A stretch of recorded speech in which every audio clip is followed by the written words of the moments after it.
Então vamos lá, né, Maíra? Vamos lá. Vamos Então, começar. Maíra, vamos lá. Você mora em Campinas. Em Campinas, isso mesmo. Tá.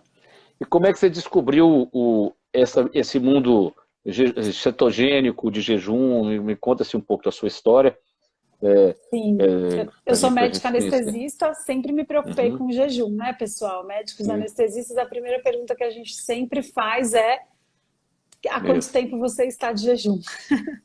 Mas Exatamente. essa minha curiosidade, além de descobrir que o jejum era uma prática que poderia ser usada como uma terapia, eu que sou anestesista Uhum, e vejo tudo como dose, a hora que eu descobri que uhum, pular sim, refeições e contar horas contaria como uma cápsula de nada que varia com as horas, então ao invés de contar calorias, a gente podia contar horas e transformar nossa saúde, foi por acaso, foi procurando sim. soluções para os meus problemas pessoais e quando eu me deparei com a prática do jejum, eu realmente fiquei surpresa, porque da minha história familiar, de um lado, vários cânceres relacionados à hiperinsulinemia e Uhum, obesidade, e do outro lado da uhum, família, diabetes tipo 2, com todas as doenças crônicas, as consequências, né, sim, graves do sim. diabetes tipo 2. Então, ambas preocupações que sempre me assombraram, de repente eu descobri que a gente poderia prevenir e até tratar a resistência insulínica, né, com a prática do jejum. Então foi por isso que Perfeito. eu não tinha como desviar desse assunto e me aprofundei, fui estudar em Toronto com o Dr. Jason Fung, que atualmente é Pois o é, nefrologista. Sim, eu fui para lá porque eu precisava sim, conhecer aquele ser humano em ação. Não adiantava sim. só ler os livros dele e os artigos publicados, enfim. Foi muito bom entrar em contato com o modo que ele aplicava o jejum, porque ele usa com pacientes graves, né? Uhum, Nefropatas graves, com diabetes tipo 2, insulina dependente e tal. Então foi bem enriquecedora essa visita. muito E bom. depois eu mantive contato com grupos do mundo todo que aplicam o jejum de forma terapêutica. Então essa experiência foi muito boa e aí eu comecei a aplicar aqui no Brasil também. Para a pessoa saber, né, o Código da Obesidade, né, que chama o livro, né? Não é isso? O mais Isso. famoso, né? E tem o segundo, é o Código de quê? O outro, o Código do segundo? Diabetes, o primeiro dele é a Complete Guide to Fasting, mas não tem tradução em É, português. Então, sim. das obras-primas dele que estão disponíveis em português, a gente tem o Código da Obesidade, que eu recomendo para Uhum, todos, e o Código do exatamente. Diabetes para todas as pessoas, médicos e leigos que se preocupam com síndrome metabólica e diabetes tipo 2. E a Mairene tem uma clínica onde as pessoas vão lá e ficam, tipo, internadas em jejum. É isso Não, mesmo? Eu lembro que eu li? Não, não é isso não. não, o método que ele aplica, jejum intermitente, são os jejuns Uhum. menores. Então, Ah, ele tá. atende de maneira ambulatorial, não é o do tipo jejum prolongado. Tem algumas clínicas que Uhum, fazem os uhum, prolongados, mas não uhum. é o caso dele. Sim, perfeito. É um livro espetacular mesmo, né? Assim, ele é muito didático, né? Muito. É a maneira que ele explica, né? Que eu Ele acho é bem interessantíssimo. irônico também. Ele tem muitas Irônico, inimizades por causa disso, porque ele fala de uma sim. maneira tão simples que ofende quem não está disposto a mudar. Isso. É o que Deus fala mais cedo, a simplicidade ofende. É isso mesmo, né? Exatamente. Né? Ou seja, eu lembro quando ele fala assim, né? Por que que a mulher, então, quando entra na puberdade, ela desenvolve gordura em alguns lugares, não em outros, não desenvolve no meio da testa? Né? Porque isso é um efeito hormonal, como é da insulina, vamos dizer assim, né? É muito bom, né? É muito didático, né? Vale a pena Sim, mesmo.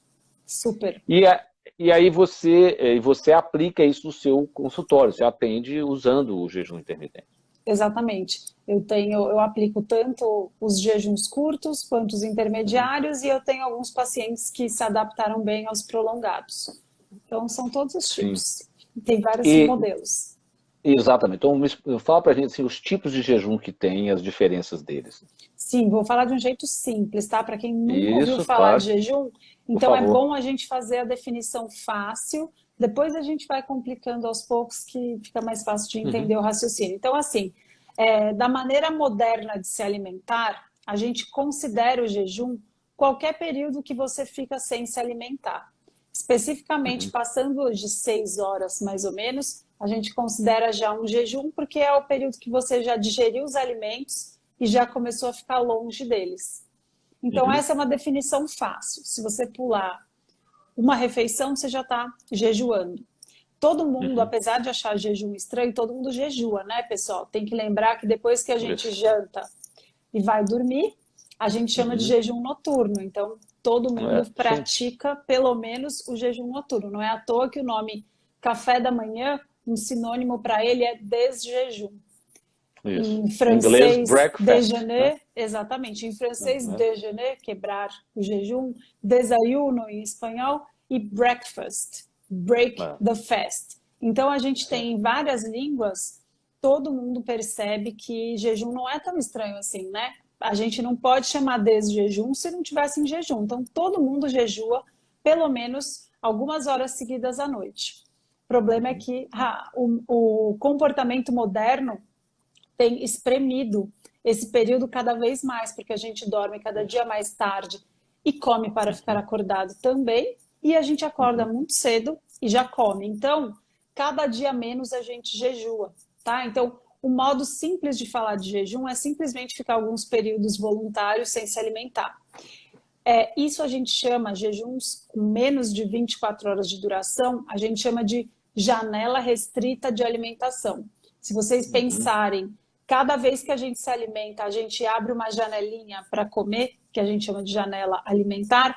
Janela restrita significa simplesmente comprimir essa janelinha do período que você abre, começa a comer e fecha para entrar em jejum e jejuar. Então, isso a gente chama jejuns de menos de 24 horas de janela restrita de alimentação. Um jeito simples de explicar.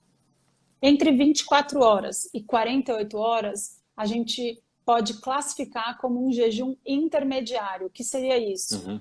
24 horas, você ainda come uma vez por dia, né, pessoal? Então, quando a gente fala assim, eu fiz um jejum de 24, todo mundo acha que nossa, ficou 24 horas, ficou um dia inteiro sem comer. Não, você ainda come uma vez por dia. Perfeito. Então, pode assustar, mas não é tão ruim assim. E no caso do Jason Fung é um caldo de osso. Exato. Não tem isso? Não tem lá não é isso? Isso. Tem muita gordura, né? Você fica saciado por um bom tempo, né? Isso. Como o objetivo do Dr. Jason Fung é tratar a resistência insulínica, o principal objetivo é manter a insulina baixa. Por esse motivo, colocar alguma gordura para facilitar o término desse jejum, ele não desperta um aumento importante da insulina. Então, dessa forma, a gente tenta facilitar o jejum de 24 horas sem precisar fazer picos de insulina, diferente se você consumisse um carboidrato no meio do seu dia. Então, o caldo de ossos, ele entra, caldo de legumes também, é uma opção para quem não consome carne, mas o caldo de ossos é um caldo ralinho, é o mesmo caldo que os franceses usam para cozinhar risoto. É aquele caldo natural que extrai os nutrientes dos alimentos, mas ainda ele é muito hipocalórico. Então, ele seria uma fonte de minerais, uma fonte adequada de sal para sanar os principais efeitos colaterais do jejum, que são justamente relacionados à baixa de sal por excesso de natriurese, né? A gente excreta muito sal e perde bastante água. Por quê? Porque a insulina ela tem um poder de reter muito líquido. Então, a gente tem medo de açúcar, mas, na verdade, de sal, a gente, na verdade, devia ter medo de açúcar. Porque quanto maior os níveis de insulina, maior a retenção de líquido. Então, Perfeito. O caldo é uma forma modificada, que a gente chama, de praticar o jejum. Você pode consumir o caldo durante os períodos de jejum e ainda consideramos jejum, e ele fica mais fácil. A gente também pode consumir água, chá, café, água com gás, pode até espremer o limãozinho, que são formas de facilitar o jejum, de evitar a desidratação e de repor os minerais que são perdidos durante o jejum. Porque pensa, pessoal, que quando a gente se alimenta, tudo que a gente come tem um pouquinho de sal, tem um pouquinho de magnésio, tem um pouquinho de eletrólitos, né? Tem um pouquinho de água também.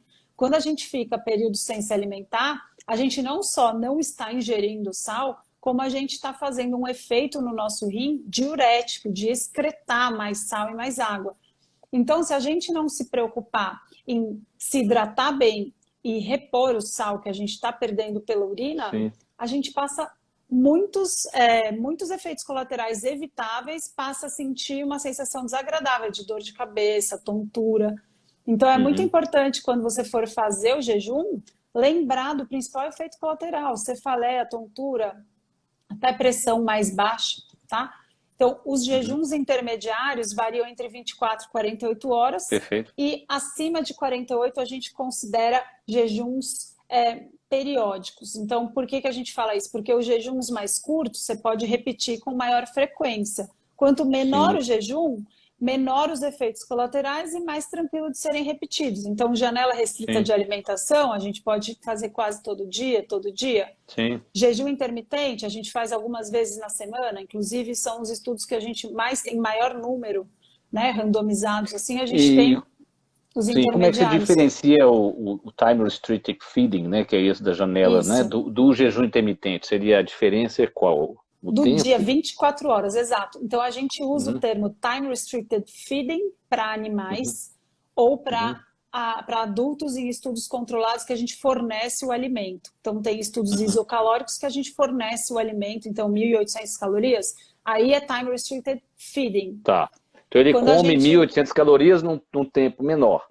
É isso? Isso são os estudos isocalóricos que a gente faz na janela. Que é o Satchin Panda, aquele camarada, né, do Salk Institute, não é isso? Tá bom. O Satchin Panda, ele estuda bastante a biologia circadiana. Então, ele estuda o jejum intermitente, a janela restrita mesmo. Ao longo do dia, se você mudar os horários das alimentações, qual é o impacto metabólico que você tem comendo mais cedo, comendo mais tarde, o mesmo número de caloria ou não contando caloria. O Satchin Panda, na verdade, ele faz time restricted eating. Ele não conta calorias, ele quer mostrar o impacto só do horário da alimentação. Que são como se fosse até a mesma caloria em horários diferentes, não é isso? Exato, né? Exato. Tá, e a diferença disso para o que a gente chama de jejum intermitente é exatamente o quê? O tempo. Tá? Então, o termo jejum intermitente, infelizmente, é um guarda-chuva que mistura um samba do crioulo doido de termos. Perfeito. Então, para organizar mais fácil, a gente tem, se a gente procurar na literatura, é muito bagunçada mesmo. Então, essa é uma classificação que eu uso, que eu acho mais fácil. Então, até 24 horas, a gente chama de janela restrita de alimentação. Por quê? Porque você está comendo, mas você come... Todo dia você come alguma coisa. Você pode comprimir essa janela em 4 horas, em 2 horas, em 6 horas. E tem poucos estudos, é o que menos tem. A gente está começando agora a ter interesse com isso. Então tem 6 versus 4 horas de janela alimentar. Então é bem legal essas mudanças. Perfeito. Aí, a partir das 24 horas, a gente já considera jejum intermitente. Por quê? A gente começa a brincar repetindo semanalmente. Então, os mais comuns do jejum intermitente, que são esses intermediários, são os protocolos. O ADF, né, Alternate Day Fasting, jejum em dias alternados. O real dias alternados seria o de 36 horas. O que significa isso? Ficar um dia inteiro sem comer. Então, você pula um dia da sua semana sem comer. Acontece que a maioria dos estudos não é o jejum perfeito. Ele é um jejum hipocalórico, 25% de caloria só. Então, a pessoa ainda se alimenta com 500 calorias, na maioria desses estudos. Tá? Então, não é um jejum perfeito.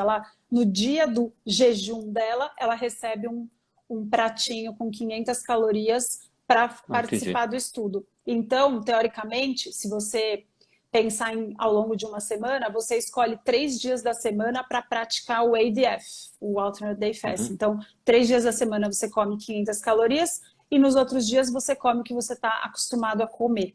Por que isso é interessante estudar? Porque para algumas pessoas, viver em restrição calórica crônica com a dietinha hipocalórica todos os dias do mesmo jeito, pode ser um sofrimento insustentável. Na verdade, a gente tem mais de 100 anos de estudo mostrando que dieta hipocalórica tem esse efeito colateral. Dura pouco. E para algumas pessoas que foram testadas, né? Eu digo que dieta hipocalórica funciona em gaiolas ou em spas. Você sai dele... Como é que é aquele negócio? É a única coisa que mostrou que estende a vida, isso, na gaiola, porque ninguém vai fazer aquilo no dia a dia, né? Exatamente. E mesmo que não estenda, vai parecer que estendeu, porque a vida fica muito insuportável, isso. Né? Fica demorada, né? O dia não passa, a semana não passa. Exatamente. Então, assim, por que é interessante estudar? É interessante estudar porque a gente precisa de alternativas melhores. Dieta hipocalórica não funciona para ninguém, apesar de, na teoria e na gaiola funcionar, na vida real não funciona por muito tempo. Muito bom. Então, a gente precisa procurar alternativas interessantes. Um ponto interessante de falar é que nesses estudos que comparam jejum em dias alternados com dieta hipocalórica, a maioria dos estudos não se preocupa com a qualidade da dieta. Então, é a dieta Standard American Diet, a dieta lixo, moderna, americana, cheia, é a pirâmide alimentar cheia de embalados. Então, o que é legal? Nesses estudos, algumas vezes encontram que é semelhante. Então, se for semelhante, o resultado já está ótimo, porque é uma alternativa para mais pessoas seguirem.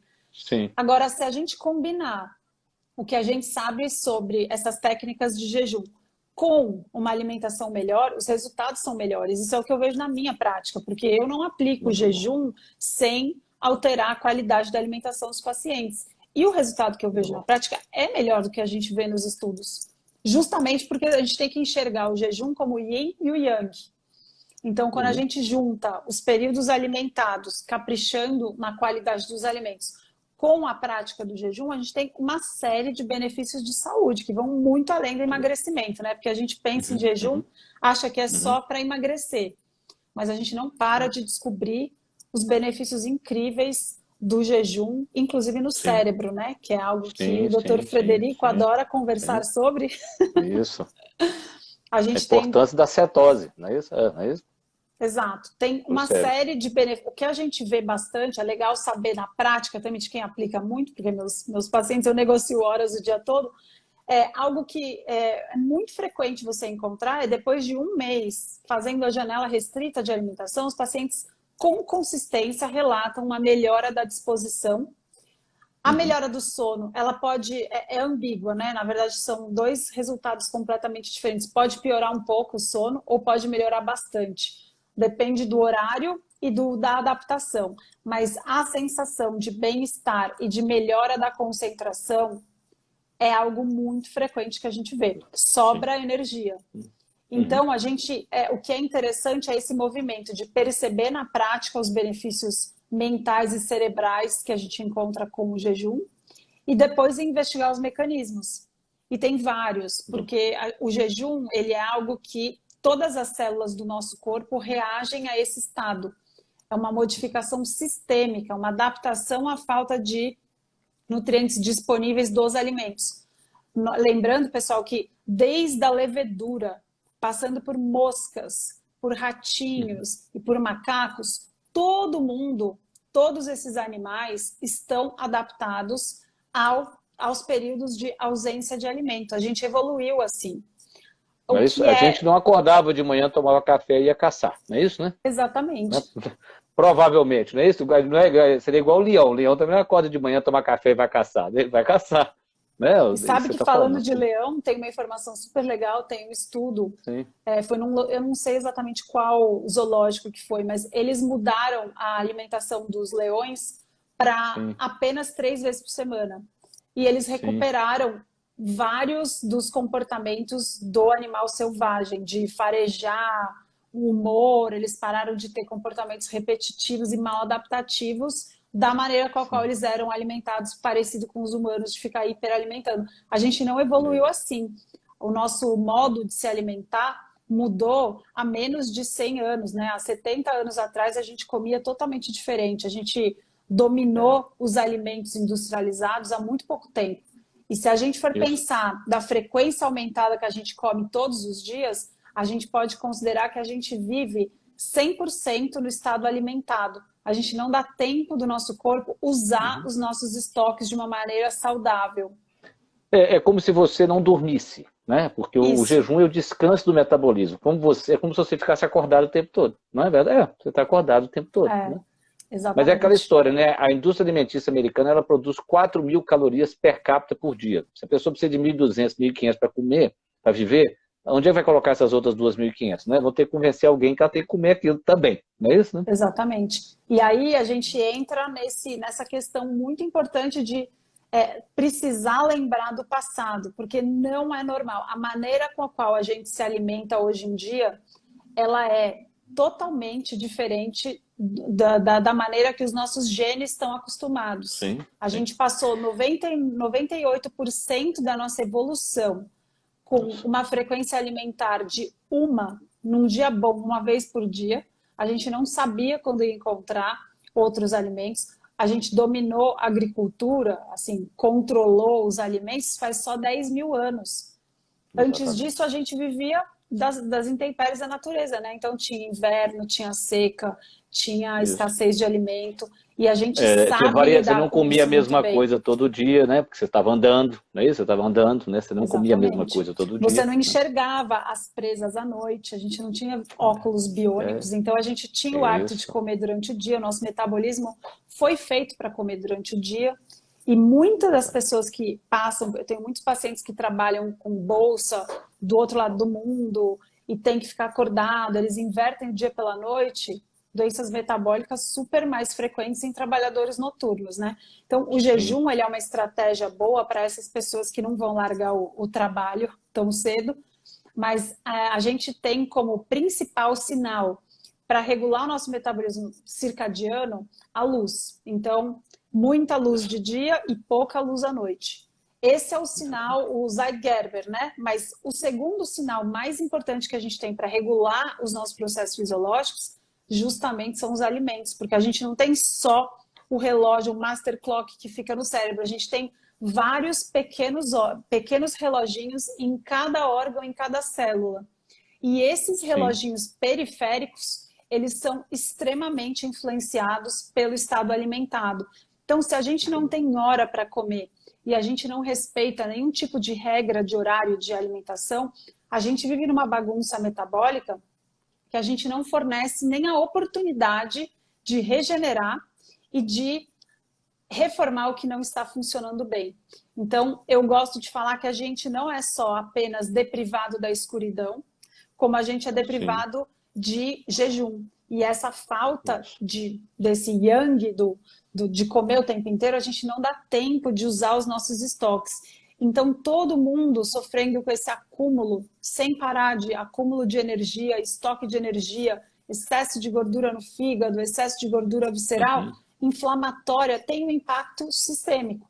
A Isso. gente precisa sair do modo armazenamento, mas com a nossa cultura alimentar, a gente precisa mesmo é fazer muitas lives, porque é muito difícil colocar uma É, cultura diferente de se alimentar o tempo inteiro de alimentos processados é que isso. fazem uma montanha-russa no nosso cérebro, né, do nosso comportamento. Exatamente. Porque o cérebro, como você falou tão bem, né, ele não, quando você come um alimento desse que secreta mais insulina, né, de absorção mais rápida, ele vai gerar uma hipoglicemia rebote, então a glicemia fica assim, o cérebro não gosta disso, né? Isso é comprovado que o seu córtex pré-frontal, que é a parte mais nobre, ele funciona pior. Quando isso acontece, o controle que nós temos sobre nós mesmos diminui, né? Porque esse córtex, né, eu costumo dizer que é o seguinte, a melhor analogia que eu costumo dar é que ele é um guia sentado no elefante. Então, o elefante tem 600 milhões de anos, o guia só tem 600, vamos dizer, 600 mil anos, né, de existência, 1 milhão de anos. Então, 2 milhões, né, é quase nada diante de 600 milhões. E quando você come dessa forma, você torna ele mais frágil ainda diante do elefante. Então, o nosso autocontrole, a nossa capacidade de gerenciar a nossa força de vontade, isso tudo vai piorando. E aí, esse relato, quando as pessoas começam a fazer jejum ou low carb, elas vão notar que elas têm menos desejo, né? Elas têm um controle maior. Porque o córtex está mais estabilizado, né? Exatamente, o cérebro é um órgão que precisa de muita energia e numa Isso, constância muito confiável. E a comida isso, processada, ela faz uma montanha russa de alteração de glicose e insulina que te deixa na montanha russa mesmo, que a gente fala, na montanha russa do carboidrato. Então a gente tem essa alteração de humor que piora muito com a nossa alimentação. Então a gente tem um estresse aumentado, deprivação de sono, aí vai lá e busca o açúcar como alívio, que dura pouco, isso, e você não sai dessa roda, dessa montanha russa aí. Então o jejum isso. é uma forma de estabilizar essas montanhas russas, melhorando a resistência insulínica. A gente, há 20 anos atrás, falava que o cérebro era um órgão que não se afetava com insulina, né? Que não tinha receptor. 20 anos É, atrás tinha isso em livro. Hoje em dia a gente sabe que a insulina tem um papel fundamental na regulação da energia cerebral. Não isso, só a isso, insulina, né? O jejum, quando a gente entra no estado em jejum, da mesma forma que o exercício, ele também aumenta a transcrição de fatores neurotróficos, o BDNF, que é como se fosse o é, fertilizante cerebral para os neurônios crescerem, se regenerarem e se recuperarem. Então, o jejum, nesse sentido, ele tem assim, múltiplos mecanismos explorados de melhorar e tratar distúrbios e distúrbios cognitivos, né, queixa de memória e aprendizado. Por causa disso, o beta-hidroxibutirato, que é um dos corpos cetônicos, quando a gente começa a queimar a gordura, ao invés de queimar o açúcar, a gente libera o BDNF e o beta-hidroxibutirato, que aumenta essa expressão do BDNF. Então, tem muitos mecanismos interligados que mostram que o jejum ajuda mesmo a estabilizar o nosso comportamento e melhorar as nossas queixas cognitivas. A gente acha, né, que o jejum é só para emagrecer, que não tem efeito daqui para cima, mas muito pelo contrário. A gente tem uma série de mecanismos aí que mostram que tem um efeito bem interessante. Não é à toa, né, que o Alzheimer é chamado de diabetes tipo 3, né? Seria uma resistência insulínica do cérebro, né? Essa é a prova, né? Então as pessoas, o que eu posso, porque sempre as pessoas, vou aprender uma língua. Não, primeiro você baixa a sua insulina, você melhora a sua resistência insulínica, você dorme bem, né? Você faz uma atividade, aí você inventa, né? Porque sempre que é uma bala mágica, que eu costumo dizer, Sim. é uma coisa complicada que ele não vai fazer, né? Porque aprender uma língua, né? Quem vai aprender uma língua mesmo, né? O trabalho aprender que uma língua que não consegue se concentrar, não Isso. consegue ficar acordado para ver a aula e não fixa o que está aprendendo porque está com hipometabolismo cerebral, né? Por isso que, pessoal, a metformina que a gente usa para tratar diabetes está sendo uma ótima droga para melhorar déficit cognitivo inicial, né? Porque tem muito a ver, tem muito mais a ver do que a gente poderia prever, né? E o jejum prolongado, a gente também tem uma ação anti-inflamatória observada que também pode trazer benefícios nesses mecanismos, inclusive cerebrais, que é da sua área de interesse, então eu estou focando mais para isso. Mas a neuroinflamação é um dos mecanismos, né, que explicam boa parte dos quadros depressivos, vários distúrbios de humor. Então, a gente tem estudos mostrando que o jejum mais prolongado ele tem uma ação anti-inflamatória, reduz o TNF-alfa, IL-6 e até proteína C reativa ultrassensível, que está muito em voga agora. Aliás, né? Inclusive, a gente sabe que tem a proteína C reativa alta, né? Que é um marcador inflamatório, como você disse. O paciente que tem uma proteína C reativa acima de 2, a gente sabe hoje que ele responde melhor a alguns medicamentos do que outros. Provavelmente porque esses medicamentos devem ter um efeito anti-inflamatório que a gente ainda não descobriu. Né? O efeito do ômega 3 deve ter alguma coisa a ver com esse mecanismo anti-inflamatório, né? Exatamente, né? Que a neuroinflamação estaria por trás das doenças degenerativas, né? Então, vamos fazer jejum. Exatamente. E não é fácil, né, pessoal? Porque a gente precisa sair dessa roda e, infelizmente, o que a gente come influencia muito em como você vai ficar durante o seu jejum. É muito mais fácil começar um jejum sem ter comido um pão cheio de trigo, uma comida processada, um McDonald's, sei lá, um refrigerante com açúcar, porque esses picos e vales que a gente tem depois de ter se alimentado com alimentos ricos em carboidrato, em açúcar, em trigo, eles fazem com que o início do jejum a gente sofra um pouco mais. E aí, esse medo da fome impede que muitas pessoas pratiquem, que elas tenham medo de praticar o jejum por medo de sentir fome. Só que a gente melhora a nossa fome comendo melhor. Tirando esses alimentos que aumentam o apetite, o nosso apetite regula. E aí, um ajuda o outro. O jejum ajuda a regular esse apetite e os alimentos ajudam você a jejuar com mais facilidade. E ele é um método bem potente para a gente combater a resistência insulínica.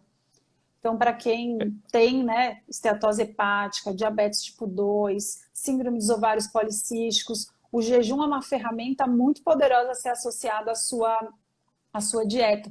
Porque uma dieta com muita frequência alimentar, mesmo que seja baixa em comida processada, ela ainda te coloca no modo armazenamento por um período maior do que deveria. Então, uma pergunta super comum é, nossa, mas então qual é o mínimo de jejum que eu devo fazer?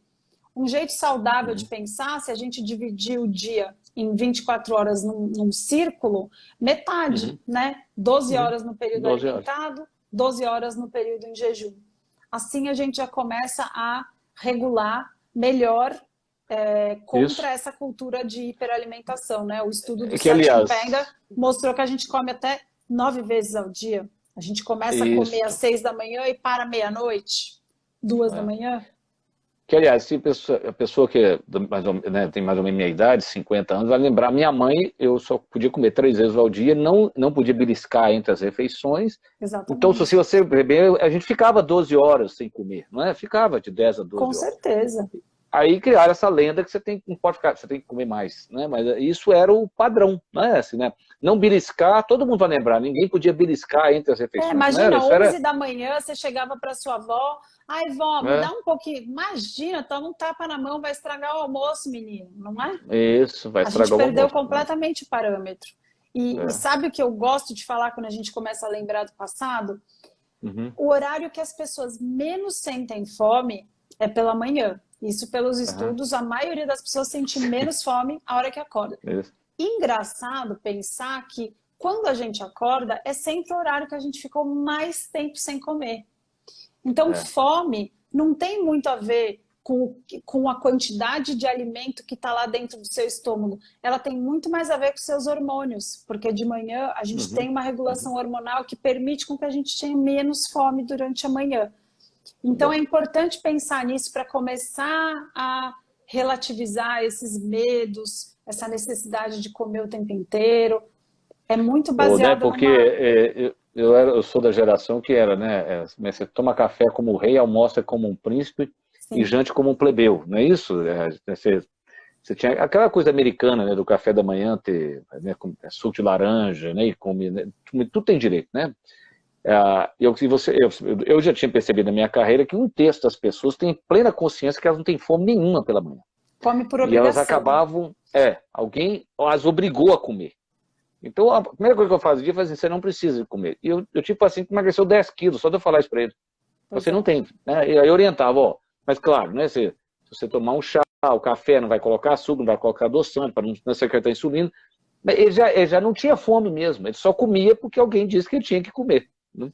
Não, e praticidade também, né? De manhã é o horário que está todo mundo correndo. Você prefere É, dormir mais do que comer. É muito chato ter que exatamente. ficar comendo porque precisa, sendo que você não tem fome. E esse mito, né, de achar que a gente precisa comer de manhã para não ter fome depois, é um mito que foi provado. A gente tem estudos, ensaios clínicos randomizados, a gente tem uma meta-análise que foi publicada no British Medical Journal mostrando que aconselhar uma pessoa a tomar café da manhã se ela quer emagrecer pode gerar o efeito contrário. O que significa isso? Você Uhum. pode engordar essa pessoa, porque ela comer de manhã não vai ter menos fome ao longo do dia, ela vai comer igual ao longo do dia. Então, se ela Muito estava bom. sem fome de manhã, você não pode obrigar alguém sem fome a hora que acorda a comer É, sem precisar. E a sim. gente tem estudo de É, qualidade, só que aí você vai ver na Veja, São Paulo, etc. Só sai reportagens baseadas em estudos observacionais falando que sim. pular café da manhã é perigoso, faz mal para É. adolescentes, faz mal para o coração, faz mal para tal, tal, tal. Então a gente É precisa por se isso que todo orientar um mundo nos pouco Estados melhor. Unidos está magrinho, não é isso? Porque eles Exato. tomam café da manhã, eles estão magros, está todo mundo magrinho. Eu tenho essa história de não pode fazer atividade física em jejum. Eu gosto sempre de contar o caso de um paciente. Ele é um triatleta, ele pratica há 12 anos.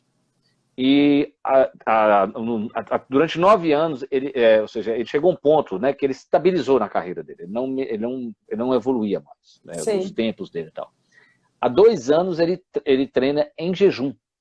Ele toma água com sal. E aí os tempos dele melhoraram drasticamente. Eu falo, como é que explica o negócio desse? E não estou falando, quem está me ouvindo aqui, o camarada que pega a bicicleta e anda, sei lá, 100 quilômetros, né? Ele corre 15 quilômetros. Porque eu também sou da geração que, não, isso vai destruir seus músculos. Sim, Como é que a natureza seria tão burra, né, de um indivíduo com fome, ela usar primeiro a musculatura dele, que é o que ele usar para caçar, e não a exato. gordurinha que estaria da subcutânea, ou está guardadinha no colote. Não é verdade? Se você pensar, não tem nenhuma lógica esse raciocínio que vai consumir a sua musculatura, né? A gordura tá lá para isso, ela serve de É, estoque.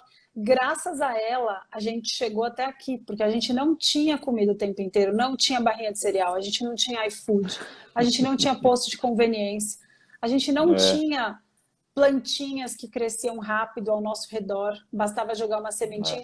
Então, essa gordura nos trouxe até aqui.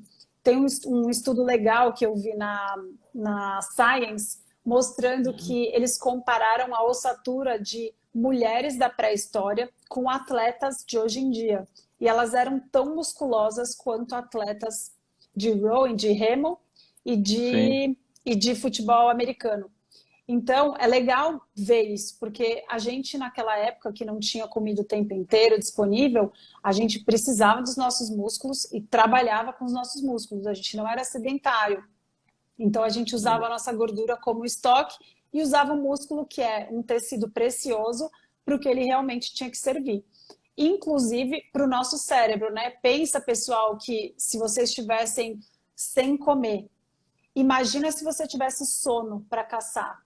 Se você tivesse sem disposição para caçar, puxa, estou há 3 dias sem comer, preciso alimentar minha prole, mas eu estou super cansado, não tem nenhuma barrinha de cereal aqui. Então, realmente, a gente precisa olhar para trás para ver a quantidade de mitos que a gente fez em volta do jejum e que essa falta de equilíbrio está realmente... Pode ver que, apesar da moda do jejum estar voltando, né, a moda de falar sobre jejum, a maioria das sociedades come no mínimo 3 vezes ao dia para mais, e a tendência mundial, obesidade, diabetes tipo 2. Nos Estados Unidos, por exemplo, se você pegar 8 pessoas, só uma é metabolicamente saudável.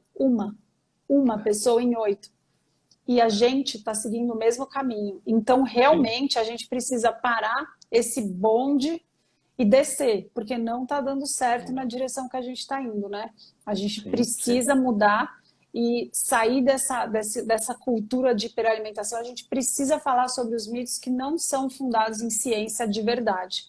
A gente reverte diabetes tipo 2 com alimentação baixa em carboidrato e com prática de jejum intermitente. Tem jejuns mais prolongados que... Eu tenho paciente aqui com 80 anos... diabetes com o uso de insulina a 20, que em 2 meses com jejuns que não foram os prolongados, eu fiz intermediário, porque paciente idoso também não pode fazer jejum prolongado, né? Sem insulina. Então, são todos os diabéticos que a gente consegue tirar a insulina rápido? Não. Depende muito da atividade pancreática, o quanto o pâncreas ainda tem a capacidade de fabricar insulina. Não são todos, mas a gente consegue reverter diabetes tipo 2 com o jejum. Então, assim, realmente uma doença causada por excesso de alimentação, a gente tem que resolver com alimentação, parando de comer o tempo todo. E esses resultados, assim, teoricamente são incríveis, mas eles são simplesmente, fazem totalmente sentido, né? Teve uma senhorinha que foi resgatada agora em fevereiro, não sei se você chegou a ver, a dona Geralda foi resgatada em Minas Gerais. Ela tem 76 anos, diabética tipo 2, que usava insulina. Ela saiu de uma festa no sábado à noite, desceu do táxi para o lugar errado, caiu numa grotinha e ficou 7 dias segurando num galho. Foi resgatada 7 dias depois. E aí, o que surpreendeu todo mundo? Ela estava ótima no resgate, resgataram ela, levaram para o hospital. Aí tem até a reportagem no G1, a médica falando...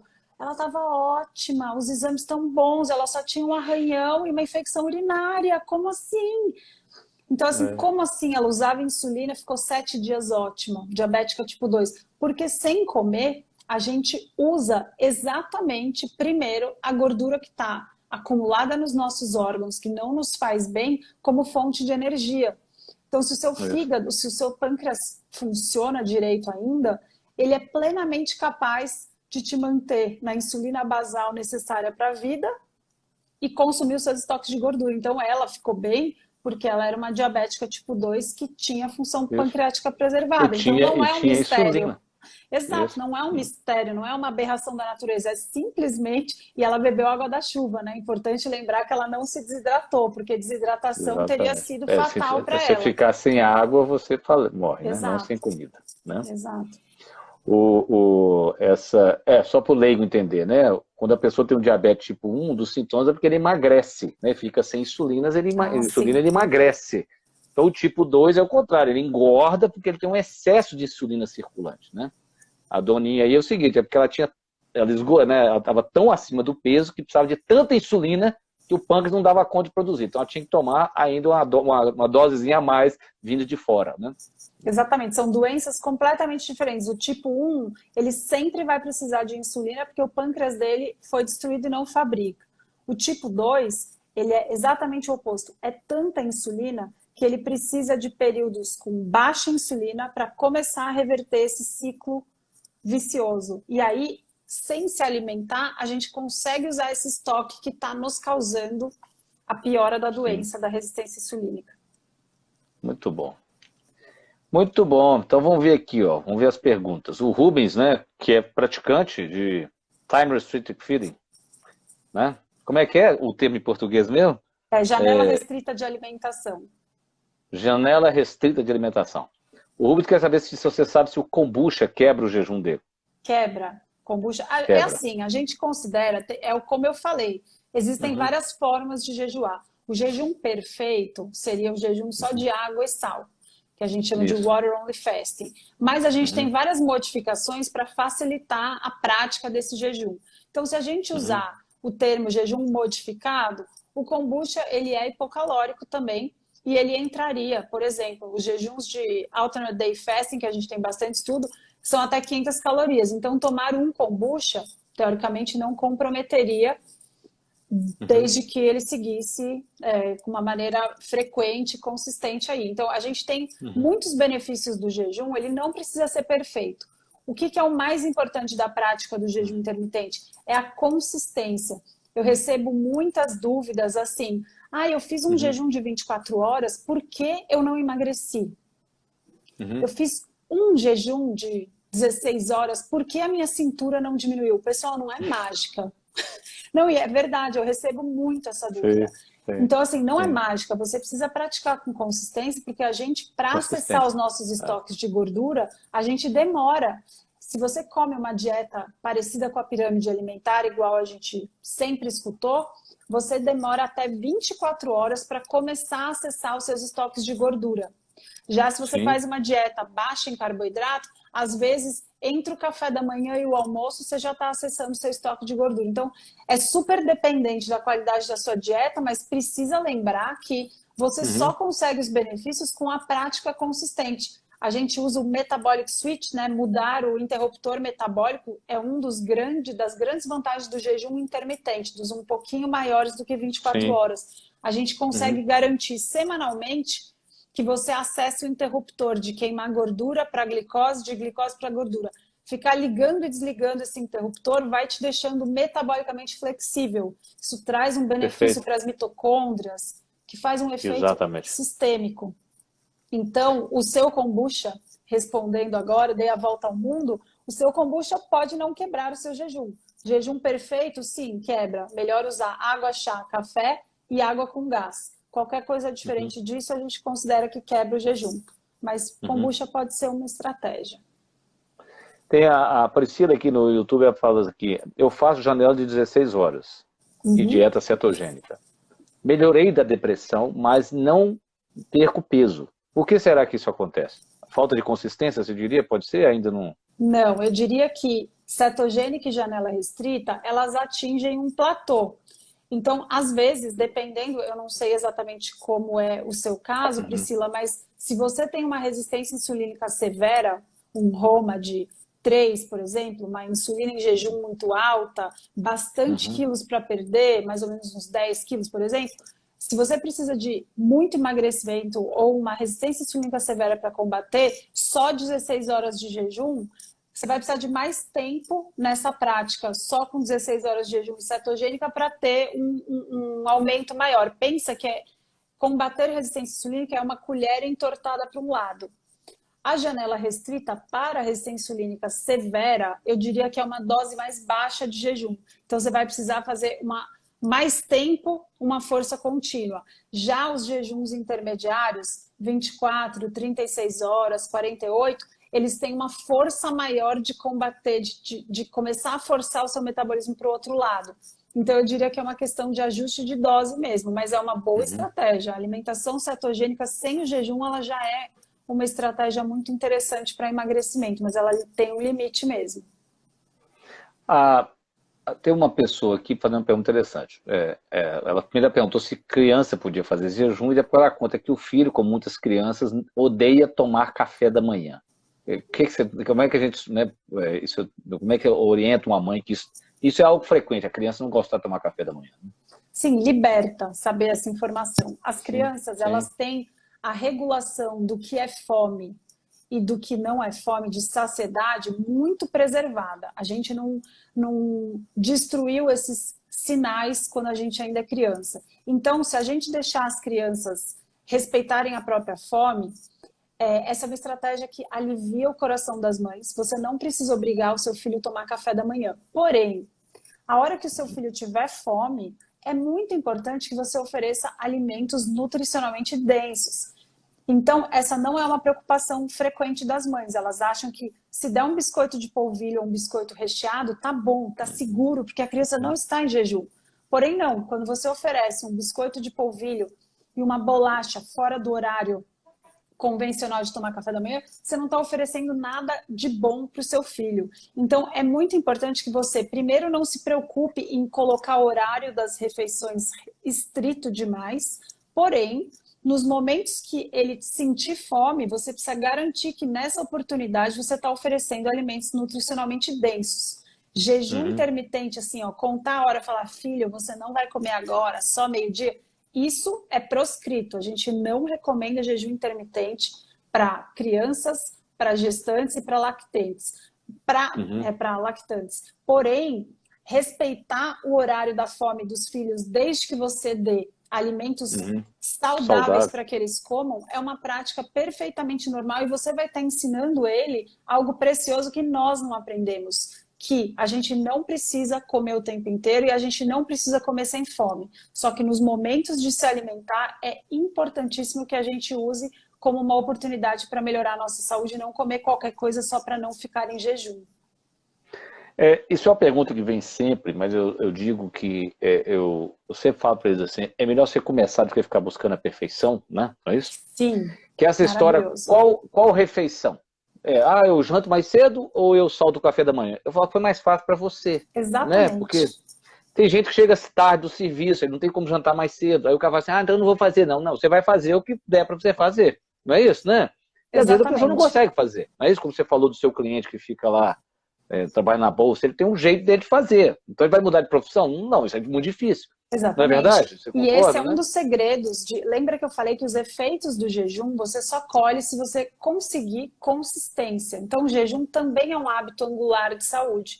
Se você se preocupar demais em teoria e tentar fazer o perfeito, você pode não conseguir adaptar o jejum à sua rotina. Você precisa achar um protocolo que encaixe bem ao seu dia a dia para que ele dure. Isso. A gente não consegue, pessoal, manter nenhum hábito que a gente correlacione com sofrimento e com tristeza. Sentimentos negativos com hábitos novos, eles não duram. Então a gente precisa primeiro se libertar desses mitos, ter certeza que a gente não está inseguro, que não está com medo, que não está fazendo algo que estão te obrigando a fazer. Jejum precisa ser voluntário, precisa ser a sua iniciativa a começar, e precisa encaixar na sua rotina. Então, por exemplo, para nós médicos, poxa, existe coisa melhor do que não precisar almoçar?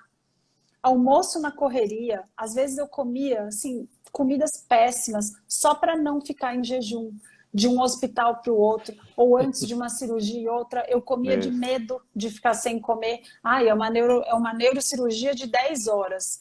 Deixa eu comer qualquer coisa que tem na cantina de hospital, que vocês sabem que hospital é lugar de doença, então não tem comidas que promovem saúde. Então não tinha boas opções no hospital, eu comia qualquer coisa só para não ficar em jejum, porque eu tinha medo do jejum. Então isso é importante, tem que adaptar a sua rotina. Então, antes de se preocupar se é um ritmo circadiano, se é um early time restricted feeding ou não, veja se você consegue. O que é mais fácil para você? Você tem menos fome de manhã? A maioria é assim. Então é mais fácil começar pulando café da manhã. Agora, se você ama café da manhã e à noite você tem que cuidar do seu filho, cada um tem um horário e jantar é um estorvo na sua vida, pronto, pula o jantar. Isso. Tem que encaixar. Isso é muito importante. Comece algo medíocre ao invés de ficar sonhando com a perfeição. Exato. O que interessa é a consistência. É isso? É a consistência. Exatamente. É o que eu falo no meu Exatamente. curso, né, dominando os hábitos com a neurociência. Porque é o seguinte, você tem que começar, nem que seja pequeno. É, o que você está falando, começa 12 horas, passa de. Não, você começa com 12, que é o que você fazia na sua infância, provavelmente. Né? Você já começa Começa com isso, o você tem. lanche entre o café Um da lanche. manhã e o almoço. Você já vai se sentir Isso. vitorioso todo dia. E essa sensação de Exatamente. vitória é o que empodera os pacientes a É, começar o jejum. É uma prática que exatamente. economiza tempo, economiza Isso. dinheiro e sobra mais para você comprar comidas melhores na hora que você for comer. Então, é Sim. uma revolução do bem. Você começa com pequenas coisas e de repente transforma o grande. Exatamente hábitos. Tem uma pergunta que sempre vem, se você me permitir, eu vou responder. As pessoas assim, e Claro. os suplementos? Claro que o suplemento quebra o seu jejum. Não é isso? Concorda comigo? É bem provável que ele quebre, né? Mesmo, que você acha? Mesmo que não tenha caloria, tem uma discussão se a atividade hepática seria acionada. O que você geralmente Então, orienta? eu vou. Né, A resposta simples. Sim. Se você precisa desse suplemento, toma. Não Uhum. precisa do jejum Tá. perfeito. Lembra Uhum. dos jejuns modificados. Agora, se a gente quiser aprofundar cientificamente falando, inclusive o Satchin Panda estuda bastante isso, a gente tem provavelmente períodos melhores para tomar alguns medicamentos de acordo com o que a Isso. gente quer. Então, teoricamente, metformina toma à noite. No futuro, a gente vai ter um relógio circadiano para cada um e a gente vai colocar no programinha lá e descobrir, ó, esse aqui você toma às 2 da tarde, esse aqui você toma às 4 da tarde, Isso. porque você dorme assim assado. A gente não tem essa resposta. Então, querer ser perfeito agora, a gente está engatinhando na biologia circadiana. Não precisa se Sim. preocupar. O que eu oriento basicamente de suplemento? BCAA, proteína em geral, colágeno, BCAA, etc., deixa Uhum. para usar na hora que você come. Por Uhum. quê? Proteína é o pior, assim, para quebrar o jejum perfeito. Então, esses suplementos, se eles forem muito importantes, você pode tomar sem problema. O caldo de ossos também tem um pouco de proteína e ativa emitória. Então, assim, tem muita discussão disso. Não precisa ser Uhum. perfeito. Ômega 3, os derivados de gordura, não tem problema nenhum, porque eles não fazem nenhum efeito na nossa insulina, tá? A gordura Uhum. tem muito pouca influência. Os Uhum. medicamentos, logicamente, você não vai largar de tomar. Outro dia, Uhum. eu tenho uma dúvida super comum, o meu remédio da tireoide, o meu T4, tem meio grama de amido. Vai quebrar o meu jejum? Não, meu amor, pelo amor de Deus, não para de tomar o seu remédio da tireoide. Então a gente precisa Aliás, ter bom pelo senso. ritmo circadiano, você tem que tomar ele de manhã mesmo, né? Deve ter, Exatamente, provavelmente aquele é a hora de tomá-lo, né? Não é isso? Em jejum de exatamente. manhã, Você né? não vai atrapalhar os seus horários regulados pelo Não é? sono e pelo horário do hormônio da É? tireoide, porque você está fazendo jejum. Então você começa a piorar as Isso. coisas. Tem que ser simples. Pessoal, lembra que se você parar de comer, beber água para ficar bem hidratado, chá e café, toma os seus suplementos para não estragar, porque às vezes mudando de horário você para de tomar. Então, sem muita frescura e sem muita preocupação, Muito bom. isso não vai ter problema. O que não pode é assim, chazinho com maltodestrina, esses chás que são, Sim. que infelizmente, né, os rótulos são um problema É. na nossa vida. Então, chá processado, chá instantâneo é um perigo. Tem alguns suplementos que vêm com açúcar no meio. Então, assim, melhor Uhum. prestar atenção Uhum. no que você está tomando. Só isso. Muito bom. Várias pessoas falando que com 2 meses melhoraram a esteatose hepática, né, Sim. Nilton, né? A gente tem estudos de jejum prolongado nessas Uhum. clínicas maiores na Europa aí, que elas mostram, tanto em diabéticos quanto em não diabéticos, a esteatose hepática ela vai diminuindo de grau conforme você evolui. Então, são jejuns de Uhum. 7, 14 e 20 dias, vai diminuindo. Isso eu vejo com a prática do jejum intermitente aqui no consultório também. Então, a gente Uhum. consegue o mesmo Sim. benefício com menos risco, porque jejuns prolongados requerem uma série de cuidados que eu não recomendo que faça sem acompanhamento médico. Agora, Perfeito. os intermitentes são muito mais seguros, o risco é menor e o benefício, desde Uhum. que você consiga a persistência. Gente, a gente não tem medicamento para reduzir esteatose. Inclusive, as farmácias, a indústria farmacêutica está Uhum. gastando muito dinheiro e eu acho que em breve vai sair, mas a gente ainda não Uhum. tem no mercado. Então, o Não tem. jejum é uma ótima estratégia para Uhum. você consumir essa gordura hepática e melhorar a sua saúde, sua resistência insulínica e diminuir seu risco para diabetes e uma série de outras doenças. Super acessível a É. todos. Essa aqui, tem uma pessoa que contou que melhorou a psoríase dela, sarou. Agora, essa aqui sempre vem. Em jejum, podemos tomar água com limão?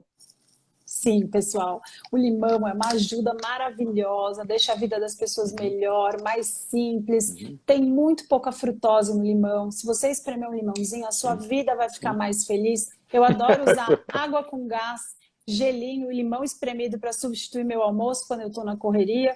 Maravilhoso. Você Sim. finaliza com café, ó, parece que comeu. Pode usar. Maíra, e essa ideia de que, por exemplo, tá bom, qual é o impacto, por exemplo, eu amanheci e tomei café da manhã, tá bom? Aí eu Sim. salto um almoço. Isso é considerado um time restricted feeding também, uma janela, ou não? Ou é mais problemático isso? Porque eu já quebrei. É claro que o sono tem uma. Né, realmente eu descanso o metabolismo durante a noite, isso não há dúvida. Mas esse negócio de comer, eu salto o almoço e vou comer depois. Isso é saudável ou não? Sim, é uma estratégia, porque, por exemplo, Tá? se o seu objetivo for emagrecer, vamos supor, então, dependendo da sua dieta, vamos supor que você comeu um café da manhã saudável, ovos mexidos, sem açúcar no Uhum. café, sem suco de Tá? laranja, sem tapioca, sem pão integral. Então, você já nem aumentou muito a quantidade de carboidrato e o seu estoque no fígado de glicogênio já nem está alto.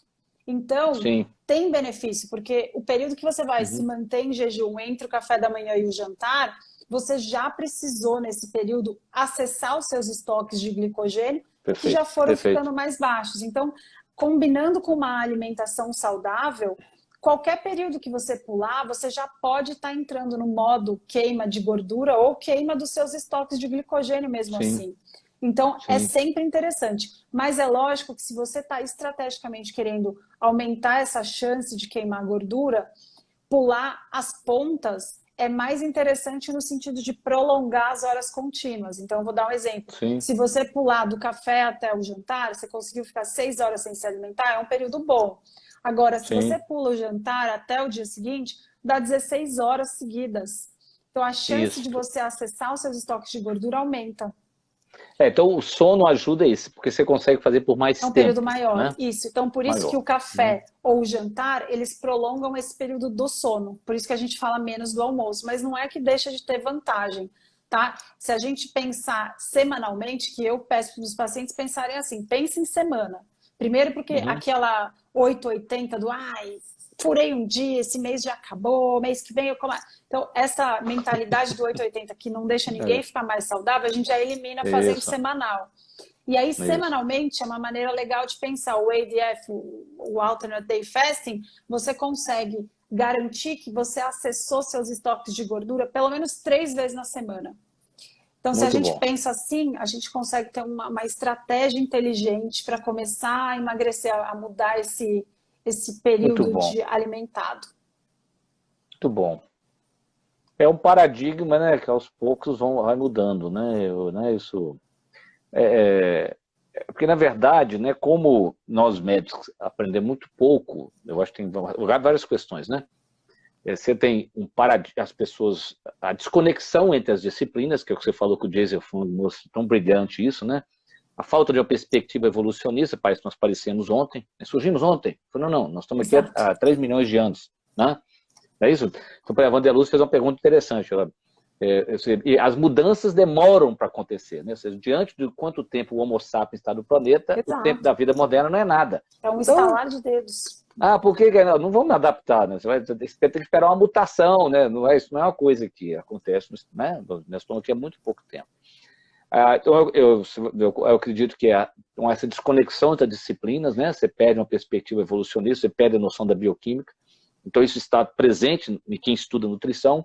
E no caso de nós médicos, a gente tem pouca aula de nutrição, né? Eu gosto sempre de lembrar que o meu professor, eu tinha um semestre de nutrição, a matéria chamava-se Química Fisiológica. E ele era um professor, que é um assunto que dá muita dúvida, né? Então, eu me lembro que o best-seller da minha geração era Só é Gordo Quem Quer. Ele é um Pois best-seller. é. Né? Então, assim, aí, primeiro dia de aula, alguém levantava a mão e já ia assim, professor, e o livro Só é Gordo Quem Quer? Ele respondia assim. Ele virava para a gente e falava assim, eu não leio subliteratura, eu só leio New England Journal of Medicine, Lancet. Então, com aquilo, o que ele fazia? Ninguém fazia nenhuma pergunta, a não ser um desavisado que não foi no primeiro dia, entendeu? Que no outro dia ia fazer outra pergunta dessa natureza. Sim. Então, assim, ninguém perguntava nada e você ficava parado esperando ele falar. Então, ninguém aprendia nada, na verdade. Você tinha só 6 meses, não podia perguntar, né? Então, assim, eu acredito que isso causa essa outra questão que você está falando. Que você não e isso a consegue gente tem em comum, né? Não é só entre nós médicos brasileiros, né? Harvard Sim. é assim, na Inglaterra é assim, todas as melhores faculdades de medicina do mundo fazem a mesma coisa. A gente não aprende nada sobre saúde, a gente só aprende doenças que temos remédios para tratar. E aí, essa parte tão importante que a gente nunca questionou, a gente deixou para trás e a gente não tem como solucionar os problemas dos pacientes porque a gente não aprendeu como. Então, realmente... A gente não aprendeu a gerar saúde. A ausência de doença não é saúde. Nós não sabemos gerar saúde. Exatamente. Quando a pessoa fala assim, será mesmo? Eu falei, pergunta para o seu cardiologista de qualquer doença cardiológica, ele vai te falar 30 minutos. Aí você pergunta para ele assim, o que eu tenho que fazer para ter um coração saudável? E não dura 2 minutos. Ele fala assim, você dorme bem, faz ginástica, acabou. Ele não sabe te explicar. Mas não, mas mais um pouquinho, não tem mais um pouquinho. Se exercite mais, evite gordura. Acabou. Gordura, ele não tem mais nada para te falar. Então, isso mostra a tristeza que é isso, né? Nós estamos comentando, né? O Jason, eu lembro que isso é dessa dele, né? Que quando ele fala aquela coisa, não, é muito fácil, você só tem que aumentar o gasto e reduzir a ingestão. Quem disse que se você começar a fazer ginástica hoje, você não vai ter mais fome? Não é, né? De onde que tiraram? Quem foi o gênio que inventou essa história? Outro dia eu postei uma foto minha saindo da academia, descendo a escada rolante. Postei isso. Falei, a gente tem esse reflexo de gastar menos energia. Então, se a gente faz mais exercício na academia, a gente compensa ficando mais tempo no sofá. Trabalhador braçal não sai do trabalho e vai para a academia malhar. Né? Agora, a gente que fica com essa atividade mental intensa, a gente tem mais vontade de ir lá, extravasar, sair para uma corrida. Então, achar que a gente é matemática, que a gente é uma soma, que a gente é física... É sistêmico. É um horror, né? É tratar mal a visão os pacientes. Como o sistema vai reagir àquilo que você está introduzindo, aquela variável, desde até o remédio, qualquer coisa, né? Porque a pessoa, eu até brinco, né? Que as pessoas acham que o novo comportamento que elas vão adquirir não terá uma consequência. É claro que terá, e muitas vezes não é uma consequência interessante. Você fala assim, vou ser saudável. Eu brinco assim, você já perguntou para sua esposa, para seu marido, o que ele acha, para os filhos? Não é verdade? Porque senão cria um problema. Com certeza. Você vai ter uma pressão externa para você recuar, então você vai ter que ir convencendo todo mundo aos poucos. Ou seja, aquele hábito tem que ser ecológico. E muitas vezes, por exemplo, um coach ou alguém vai falar assim, mude, o cara mudou. Aí ele se encontra num outro problema agora maior. É claro, vai ter outro problema. Então você já pensa antes, ecologicamente, como é que eu vou me adaptar? O que eu consigo fazer agora? Não é isso? E é muito legal a gente enxergar o paciente como a menor unidade do paciente não é o paciente, é a família, né? A célula é a família, porque uma pessoa que, por exemplo, conseguiu emagrecer, se ela não mudar o ambiente, ela vai reganhar o peso. Não adianta, a gente não consegue mudar sem mudar o ambiente. Então, por isso que... nós somos animais gregários, né? Ou seja, eu fiz uma live aqui com o Dr. Bruno, que trabalha com dependente químico, é a mesma história. O camarada pode ser internado, ficar 60 dias na clínica, 6 meses. Quando ele sair, encontrar os amigos, ficar com os amigos que usam droga, ele vai voltar a usar droga. Então, não que você vai separar da sua família, mas você tem que entender que essa mudança ela vai ter que ocorrer, o contexto, ele tem um profundo poder sobre nós. A gente esquece disso, né? Desde o estudo do Philip Zimbardo, que é aquele professor da Universidade de Berkeley, que no porão do laboratório dele simulou uma prisão, e ele mostrou que o camarada que era... Você conhece esse estudo? Não conheço, não. Então ele ficava sentado anotando o comportamento dos alunos, dos melhores alunos dele. Então tinha os soldados e os prisioneiros. E aí os prisioneiros, se não seguissem as regras, tinham um castigo. Eles ficavam presos num armário, como se fosse uma solitária. Nossa. Passou-se 4 dias, o experimento ia durar 3 semanas, a namorada descia para trazer comida para eles. Ela desceu no 4º dia e falou assim, você está ficando doido? Ele falou, o quê? Eles estão se matando. Aí ele olhou, aí parou e olhou e era mesmo. Porque o soldado ia ficando cada vez mais sádico, entendeu? Ou seja, o contexto mudou o comportamento. Então, que é o Tolerância Zero do Rudolph Giuliani em Nova York. O que ele descobriu? Que entre a intenção de cometer um crime e cometer um lugar sujo, pichado, ele favorecia o crime. Né? A teoria da janela quebrada. Sim. Então, o que você está dizendo, o contexto, quando você vai mudar um hábito, você tem que prestar atenção no seu contexto. Porque você está dizendo o contexto familiar, né, como é que eu serei... Porque senão, vira um problema tão grande que você recua. Então você fala assim, o que eu vou enfrentar? Como que eu vou administrar isso? Né? Exatamente. E aí o jejum esbarra muito nisso. A gente, às vezes, precisa colocar a avó. Então, tem adolescentes que têm um problema alimentar grande, compulsão alimentar, síndrome do ovário policístico, está impactando diretamente na saúde, porém a avó vê o jejum como algo péssimo, que a neta vai definhar e tal. Então, é um negócio muito complicado a gente tentar mudar o paciente sem conseguir mostrar para a família, olha quantos benefícios a vovó vai achar que não, ela está perdendo, está ficando, ela era, né, vai desnutrir, vai ficar sem nutriente. Ela vai ficar desnutrida. Então, culturalmente é muito difícil. E a comida difícil. É um afeto, né? Um afeto, não é isso? Especialmente as avós, né? Ela vai te dar, né? Isso mesmo, é o afeto, né? Não, eu tenho até mães que falam assim, nossa, doutora, eu tô tão chateada porque depois que eu mudei, o meu filho que sempre teve, sei lá, constipação crônica e tal, ele melhorou e eu tava fazendo mal para ele, eu tô me sentindo mal. Eu falo, gente, a gente não pode ficar lamentando o passado porque a gente só recebeu orientações péssimas do que é comer bem e do que é uma cultura saudável alimentar.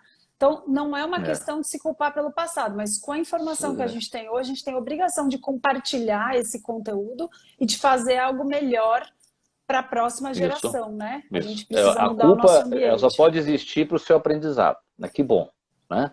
É o que você falou tão bem para ela. Eu sou culpado da minha parte. Eu tenho uma parte que não é minha culpa. O contexto onde nós vivemos ensinou um monte de coisa que você não tem culpa nenhuma. Aí você, então assim, o que é, essa mãe tem que entender o que ela é culpada e o que ela não tem culpa nenhuma. O que ela aprendeu foi aquilo. Agora que ela aprendeu o correto, ela conseguiu transmitir o correto, né? E é um desconforto, né? Eu sempre falo que o jejum não é o mais fácil, é ficar sem comer. Agora, o que você vai fazer com o vácuo do que vai ficar faltando, que você conseguiu eliminar da sua vida?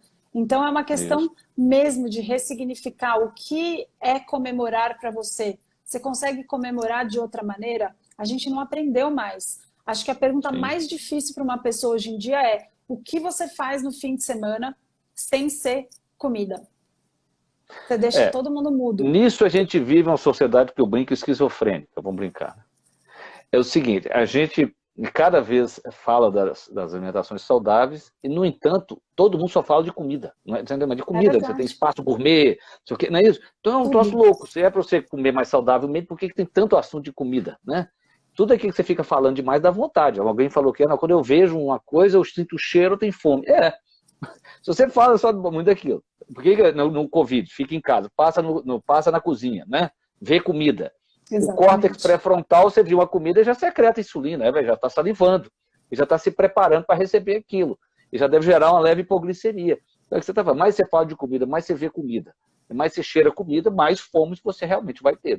E isso é muito crítico, né? É por isso que eu falei que o ambiente, para começar, é muito importante. Se você tem uma cozinha cheia de tentações, cheia de comida na bancada, porque a sua família não entende que isso é um problema.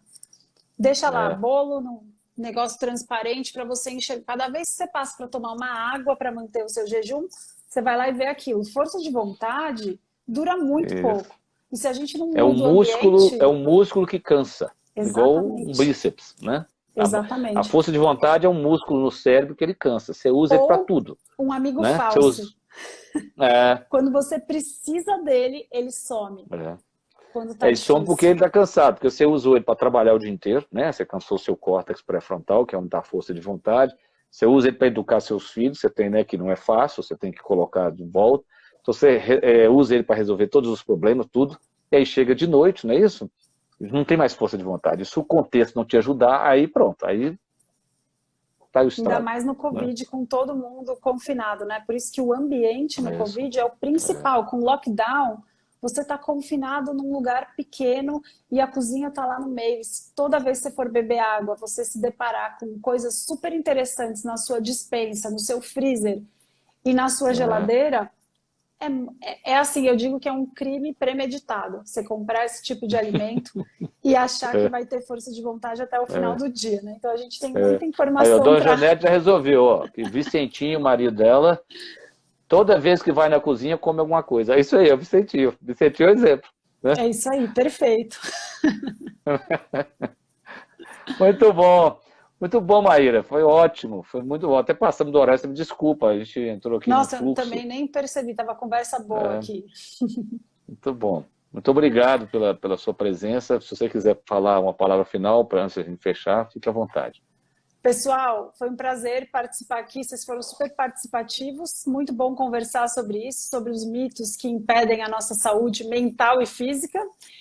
Queria agradecer ao Dr. Frederico pelo convite, foi um prazer. E se vocês quiserem saber um pouquinho mais sobre truques mentais e truques para melhorar um pouquinho, para facilitar essa cultura horrorosa de comer o tempo inteiro, vocês podem visitar o meu Instagram, @dra.mairasoliani.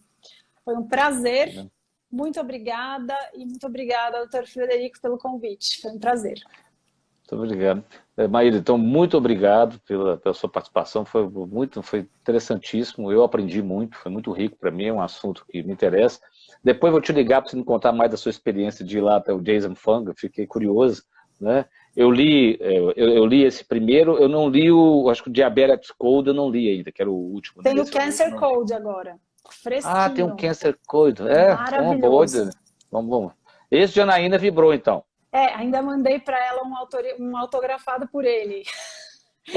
Muito o dela bom. Está autografado. Ela está metida. Tá. Muito bom. Pessoal, muito obrigado. Sigam a doutora Maíra, tá? Tem muita informação interessante. Você viu a qualidade, né, da primeira didática dela. Eu sempre falo, né, que uma coisa é a pessoa saber, outra coisa é saber transmitir a didática que ela tem, a generosidade, né? Eu sempre gosto de lembrar que a pessoa, às vezes, quando a pessoa não é didática é porque ela não sabe, ela não faz o esforço para explicar ou ela usa aquilo para ter poder. Não tem outro motivo. E você vê a generosidade dela com o conhecimento, ela sabe e sabe transmitir. Então aproveita para segui-la. Muito obrigado, Maíra. Obrigada. Boa noite a todos pessoal. vocês e até sábado às 18h30. Alô, tchau, tchau.